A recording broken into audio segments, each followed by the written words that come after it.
Bonsoir à tous, bienvenue dans votre émission, votre projet pour la Réunion. On va parler géopolitique. On pose le cadre, c'est prétentieux. Bonsoir Antoine Fontaine. Bonsoir Jismir Amoudou, bonsoir à tous. Ça fait peur de parler de géopolitique? Ça peut faire peur, mais en même temps, non, après tout... Pourquoi je dis géopolitique? Parce qu'aujourd'hui, quand on regarde quelqu'un comme Donald Trump, président des États-Unis, on ne sait plus sur quelle posture politique on peut le placer. Bah, disons que c'est vrai que Donald Trump est un personnage intéressant. Alors quand je dis qu'une personne est intéressante, ça ne veut pas dire que j'ai une affection particulière. Hein, mais je veux dire, en tant qu'observateur, à défaut d'être un expert de géopolitique, je dirais que quand même, malgré tout, j'observe un peu ce qui se passe à La Réunion, déjà dans un premier lieu, au niveau national et au niveau international. Et Trump est intéressant dans le sens où il vient bousculer...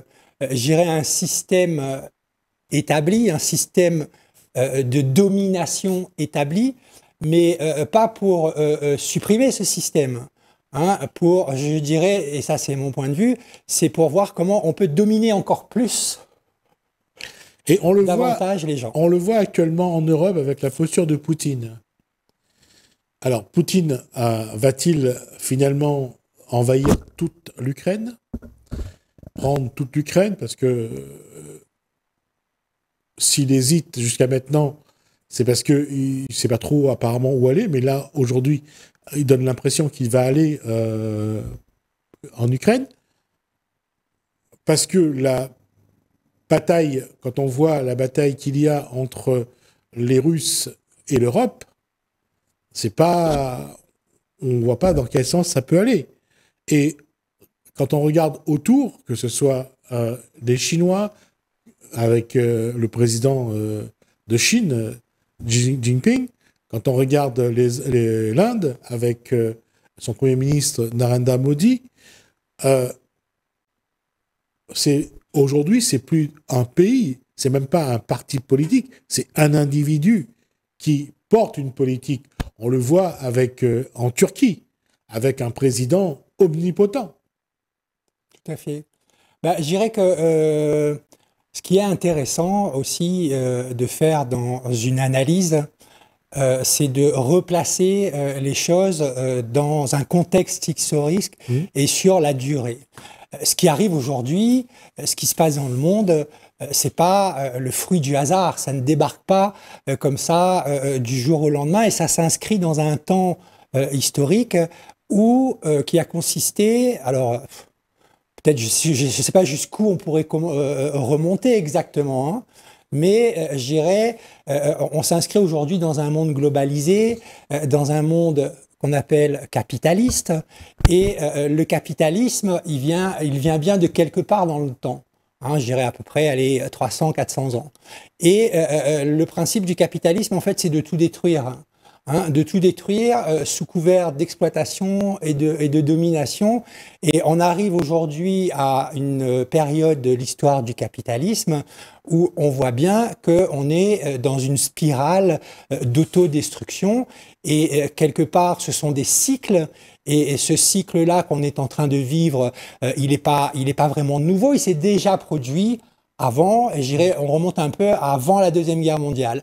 La différence aujourd'hui que l'on a, c'est que il y a de l'information et des outils de communication qui permettent, je dirais, d'avoir quand même un certain niveau de connaissance de la situation, de ce qui se passe ou de ce qui ne se passe pas, et de comment les gens se comportent. Et c'est sûr que je dirais que les conditions les meilleures sont réunies pour que nous préparions tous au niveau de la planète. Moi, je parlerai même pas de Troisième Guerre mondiale, parce que la Troisième Guerre mondiale, je dirais qu'elle a eu lieu pendant toute cette période qu'on a appelée la guerre froide, et où il y a eu quand même des guerres sur tout un tas d'endroits de la planète. Je dirais qu'aujourd'hui, on amorce plutôt la Quatrième Guerre mondiale, hein, Hein, on est en train de mettre en place les conditions pour que justement personne ne s'entende entre eux et qu'on se foute sur la gueule, hein, quelque part, avec derrière ça une destruction massive des populations, parce que les acteurs ou les actrices qui sont un peu absents de ce qui se passe aujourd'hui, c'est les populations des différents États. Et la question, c'est de se poser, je dirais, c'est quand est-ce que ces populations vont se réveiller, parce que clairement, aujourd'hui, aux responsabilités, quels que soient les pays que l'on regarde dans le monde, nous avons des gens qui veulent faire la guerre. Pour certains, je dirais même, nous avons des criminels qui sont au pouvoir. Et donc, la question, vraiment, c'est de se dire, quand est-ce que les populations vont se réveiller? Et puis, pour conforter ce que vient de dire Antoine Fontaine, on voit les territoires qu'ils choisissent. L'Ukraine a été choisie pour pouvoir régler un conflit entre les États-Unis et la Russie. Le Pakistan, c'est pour régler un conflit entre la Chine et l'Inde. Le Yémen, c'est entre les pays arabes et Israël. On a quand même une façon, la 4e guerre mondiale, à la rigueur, elle est peut-être déjà commencée, mais ils vont pas se taper dessus directement, ils vont choisir un territoire différent pour aller régler leurs problèmes dessus. Et ça me fait penser un petit peu à ces guerres de bandes rivales où on choisissait un terrain pour régler un conflit. Comme ça, on évite de toucher de mettre du désordre chez nous. Ah bah, de toute façon, je dirais que le désordre, d'une façon ou d'une autre, il reviendra. Hein, c'est vraiment illusoire de penser que en allant faire la guerre ailleurs, jamais on en paiera les conséquences. Et on le voit bien que ça revient de manière très subtile, hein, parce qu'on qualifie aujourd'hui de terrorisme.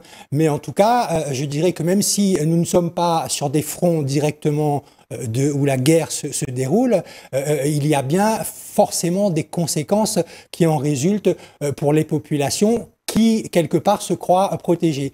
Mais quand on parle de conflits aussi, je dirais, entre différents pays, il faut aussi se poser la question derrière, ces conflits, ils viennent, comment ils naissent en fait, hein, et quand on analyse de manière un peu plus approfondie les différentes situations, les conflits dans différents territoires sont souvent en lien avec des ressources naturelles. Oui. Hein, des ressources naturelles qui importent. On a vu que les Américains ont profité de ce conflit entre la Russie et l'Ukraine pour signer des contrats mirobolants sur les minerais sur les terres rares, ukrainiens, ouais. Sur les terres rares, ouais. Qui permettent aux grandes multinationales de la téléphonie de fabriquer tous ces téléphones, ces smartphones, tout ce que nous pouvons avoir aujourd'hui en termes d'outils audiovisuels. C'est uniquement dans cet esprit, je dirais, ils viennent sécuriser l'approvisionnement des matières premières dont ils ont absolument besoin pour le développement de leur économie dans ce système capitaliste. Hein, on est vraiment autour de ça aujourd'hui.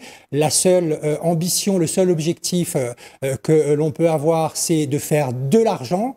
Et on fait de l'argent au détriment, on le voit bien, hein, depuis très longtemps, au détriment des vies humaines. Au détriment de toutes ces valeurs dont tous ces gens-là se répandent dans les différents médias en parlant de démocratie, d'humanité, de liberté, de droit, jusqu'à quel point les populations vont se laisser prendre pour des imbéciles, parce que clairement, aujourd'hui, on prend les populations des différents États de cette planète pour des imbéciles. Et le problème, c'est que avec la communication, ces gens-là qui ont pris la main qui ont pris le pouvoir du monde depuis les années 80, ont tous les outils pour manipuler la population, et la population n'est pas aujourd'hui dans une posture de vigilance, de méfiance, de réflexion, et la population se laisse vraiment manipuler sans problème. Ben, on le voit bien, d'autant plus que lorsqu'on fait preuve d'un peu d'esprit critique sur ce qui se passe, et du coup qu'on peut avoir une analyse qui est un peu différente Hein, je ne parle même pas de contresens, je dirais qu'il est un peu différent de la pensée dominante.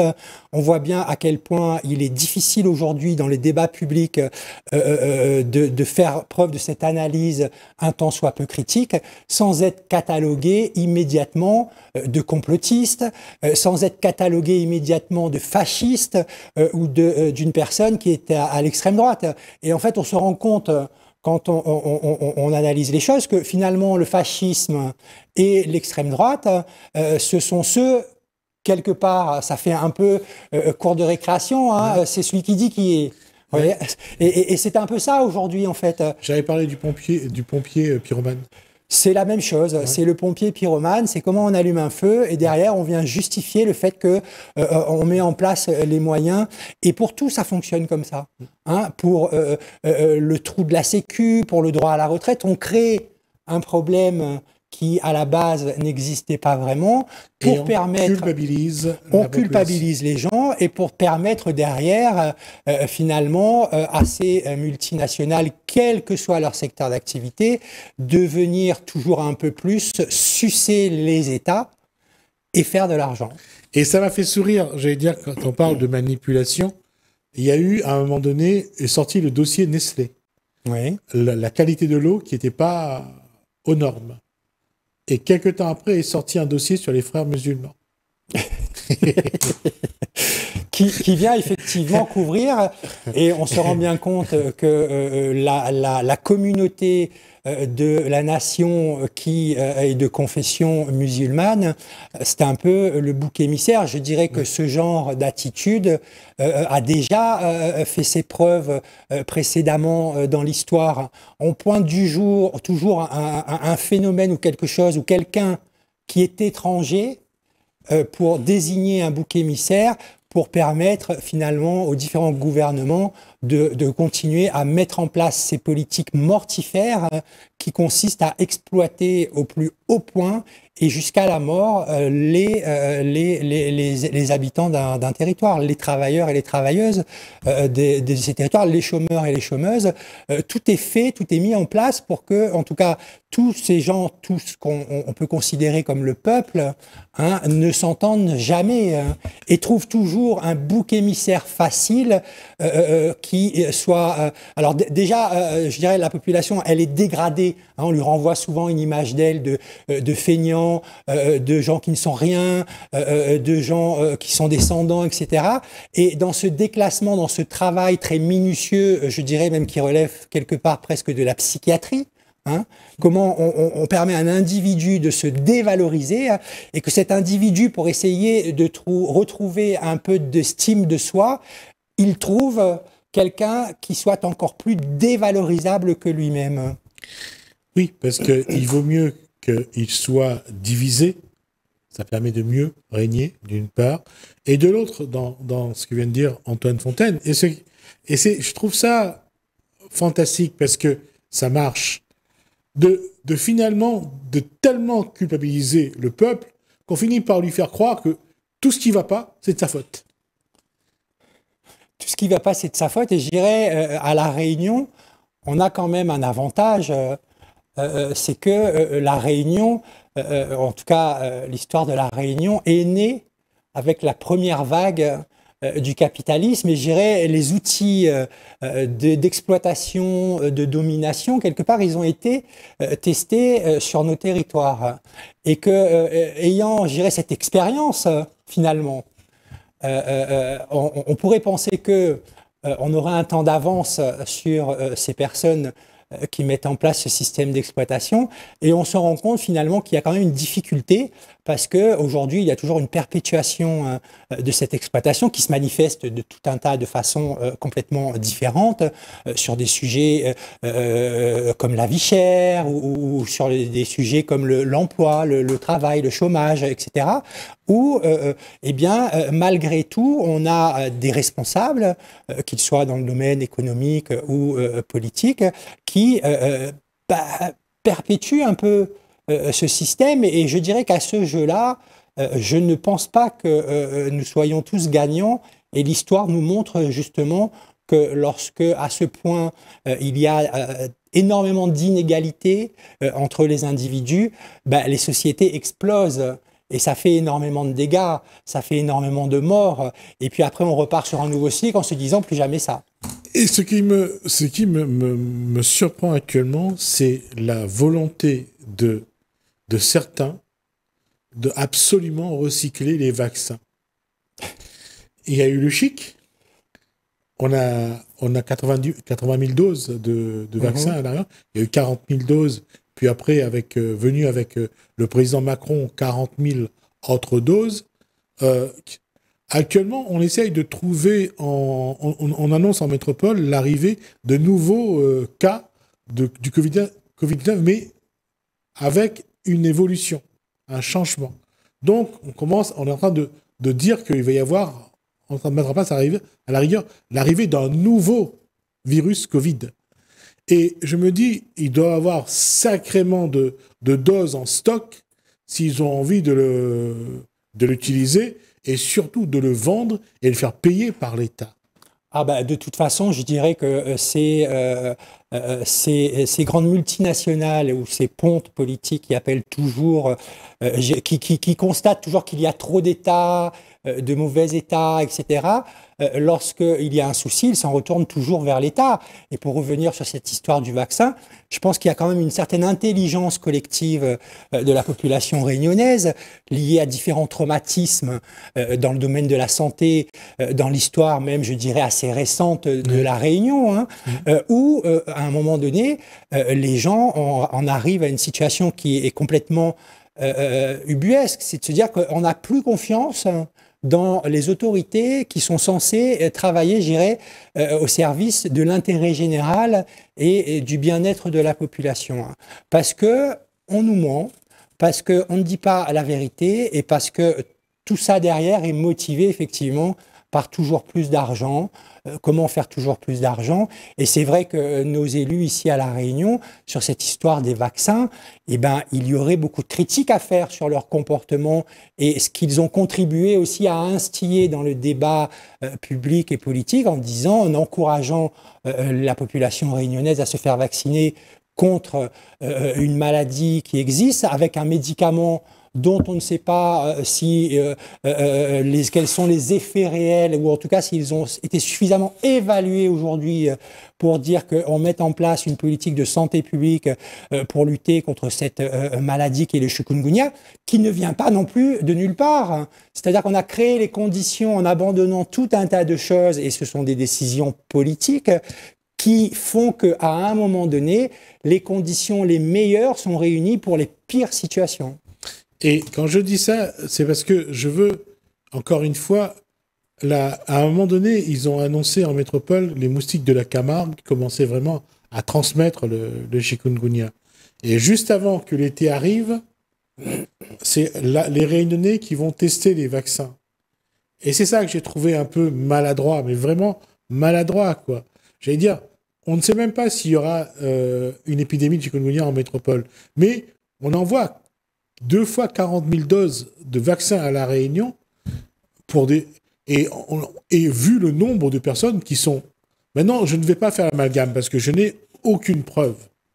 Mais malheureusement, plusieurs personnes qui ont reçu ces doses sont décédées. Maintenant, est-ce que c'est à cause du vaccin?